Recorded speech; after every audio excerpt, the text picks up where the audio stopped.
Every year, thousands of new products such as Crocs, Uggs, Sambas, clogs, Birks, and an infinite list of more trend on social media. These products are promoted by influencers, purchased by your friends, and eventually you buy them too. Yet 90% of products that we purchase never live up to the hype, according to neuroscientist Jeff Chiarelli. This reflects the bandwagon effect, a feeling that urges us to follow trends to avoid feeling left out. Gen Z is especially susceptible to the bandwagon effect, driven by three societal pressures. First is a sense of inclusion, which is what fosters connection between a company and a consumer. From there, companies will capitalize on this by using unethical marketing tactics, which is where they'll exploit consumers into purchasing their products. Lastly, this all leads to conspicuous consumption, which is when a consumer spends not for need, but instead to project an image to the world. Together, these three pressures change and shape how trends can influence our identities. This brings up the question, how societal pressures made Gen Z more susceptible to the bandwagon effect in consumption over the past decade.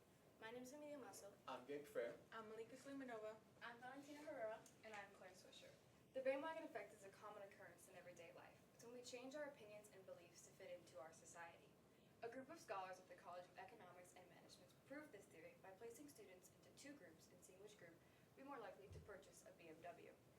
The first group had exposure to social pressure and exclusion, while the second group, being the control group, had none. The first group showed much more likely to purchase a BMW because those around him or her had one. Take the Stanleys for an example. The Stanleys are the same as every other water bottle, but your favorite influencer uses it. Your best friend tells you it keeps her water cold for hours and hours on end. You see post after post about this specific water bottle, making you, yourself, want one. The people we surround ourselves with have a huge impact on our thoughts, opinions, and belief on social status and value. The bandwagon effect creates two main issues, wanting to be like others and losing authenticity.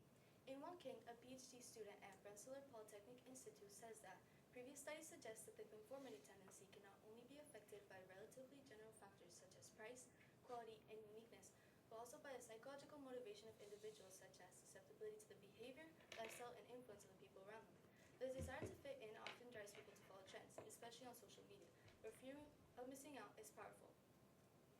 An example of this is the Essentials hoodie.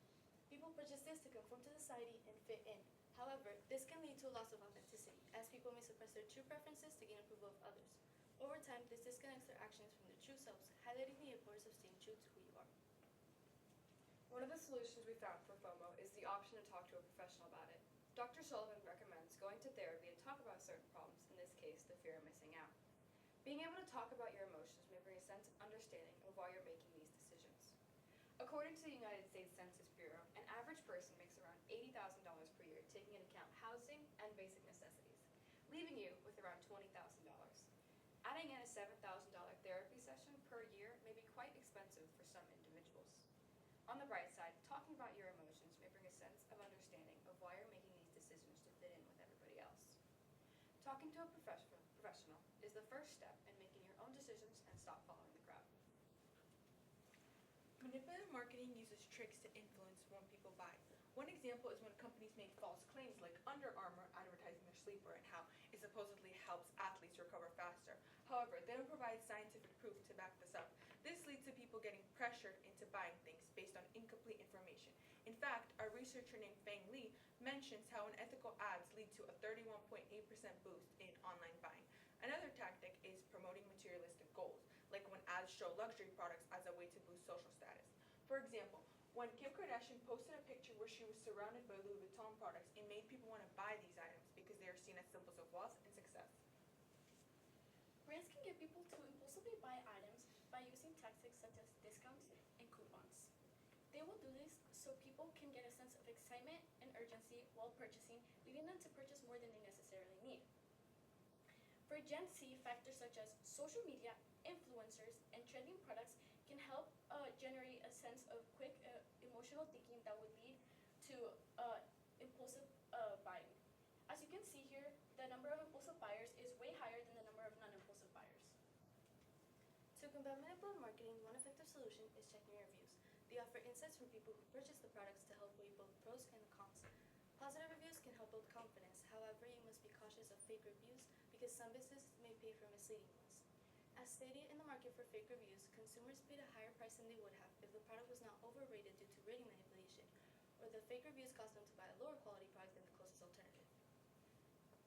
One thing to check for in a review are the verified purchase label. As you can see, only this review has a label, which means the other reviews aren't as trustworthy because they haven't actually purchased the item. Also, check for the content. If the comments have similar comments, it's more likely that they are real. On the other hand, if the reviews have in-depth responses, it's more likely that they are real. Conspicuous consumption is the buying or spending money in an item to show wealth and status rather than its particular use. It's like buying expensive clothes, cars, or gadgets to show off to others, even if a cheaper option would work just as well. Brands will also tap into people's appeal for status and exclusivity by marketing luxury items as a symbol for success. People will purchase or buy these items to feel part of an elite group or to get rare custom items that will help develop their individuality. As you can see on the graph here, as the price of luxury items increases, so does interest because high prices equal exclusivity. If these prices were to drop, the item might lose its prestige and interest will often drop. This doesn't only apply to luxury items such as handbags and shoes, but it can also apply to the Apple ecosystem. That's right. And as you can see on the graph over here, it shows the projected iPhone revenue between 2023 and 2027 with a compound annual growth rate of 119.45%, meaning that on average the revenue for iPhones is doubling every single year, showing how customers are coming back and purchasing practically the same product because that's just how iPhones are. Oftentimes, customers will purchase an iPhone to show off the higher model rather than for significant quality improvements. Additionally, UGLU reports about the total Apple revenue being at nearly 25%, showing that it's actually not just for iPhones, but for the entire Apple ecosystem, including iPhones, iPads, MacBooks, Apple Pencils, AirPods, anything from Apple, even services. Customers are increasingly staying loyal to the company and returning and purchasing from them. And that's strange because we all know that Apple is not necessarily known for producing the best quality products at the most affordable prices. You can purchase from Samsung or another tech brand and get something that is superior quality and at the same price. The solution to this would be to incorporate mandatory financial classes starting in high school because as seen in this pie chart, only 16.37% of people in a country are financially proficient. However, this solution has some limitations. Mary Beth Henning from the Curriculum and Instruction Department completed some surveys on teachers. One found that 71% have never taught finance and only 12% took economics in college. This shows that many teachers aren't prepared to teach the subject. Another issue is that it could be too complex, with 55% of teachers saying that it's hard for students to understand, potentially making the classes ineffective. We believe the best solution is to mandate financial class in high school because according to researcher Yu Chen, it's the optimal learning period as this is when students start to have part-time jobs and spend their own money. That way, in class they can learn the material and outside of school they can have real-world experience. Additionally, to combat the limitation about teachers not being experienced, teachers can take some sort of experience course over the summer, which will last a week or 2 weeks, and that way, not only will the students be properly informed, but also the teachers can teach their friends and other friends, and that way we can help solve and combat this bandwagon effect problem as a whole. Thank you.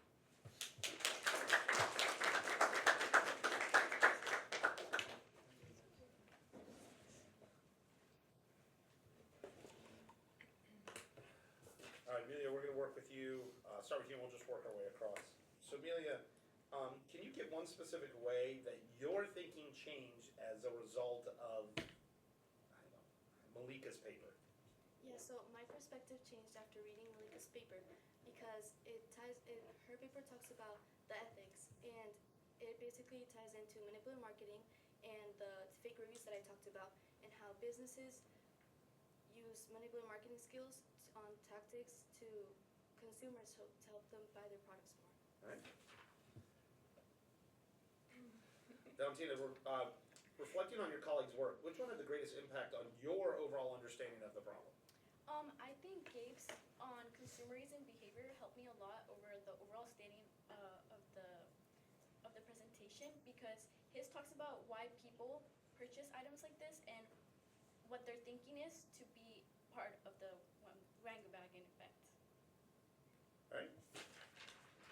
Malika, what's an example of a compelling argument from one of your peers' reports you decided not to use, and then why didn't you use it? A compelling argument we didn't use was mine because that talked about environmental because we talked about fast fashion and how it affects the environment and we decided not to use that because it didn't tie to our presentation.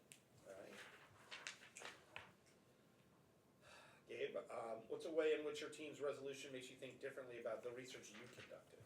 Well, our resolution about mandating financial class in high school makes me wonder about why this has been a problem, and it hasn't been stopped so far. And it really ties into my research because my research focuses on what's happening and not really the solution. Why, what hasn't happened yet? Why it hasn't been mandated yet. Okay. All right, and save the best for last. Describe an argument from one of your peers' reports that makes you think differently about the solution that you came up with. I would pick Gabe's solution on, actually no, I pick Valentina's solution on economics because as you can see her stats, you show more and more consumers are buying these products and they're easily visible why we